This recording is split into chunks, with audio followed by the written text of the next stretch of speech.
जळगाव जिल्हा पोलीस दलात मोठे खांदेपालट झाले असून जिल्ह्यातील विविध पोलीस स्थानकांमध्ये 22 सहाय्यक पोलीस निरीक्षक व पोलीस निरीक्षक यांच्या नियुक्त्या करण्यात आल्या आहेत।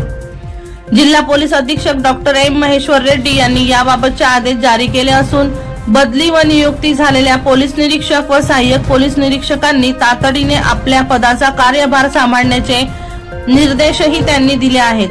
दरम्यान जिल्ह्यातील पोलीस निरीक्षकांच्या बदल्या करण्यात आल्या असून त्यांच्या जागी नवीन निरीक्षकांच्या नियुक्त्या करण्यात आल्या आहेत। यात प्रामुख्याने सध्या एलसीबीचा कार्यभार असलेले पोलीस निरीक्षक बबनराव आव्हाड यांच्याकडे आता स्थानिक गुन्हा अन्वेषण शाखेची पूर्णवेळ जबाबदारी सुपूर्द करण्यात आली आहे।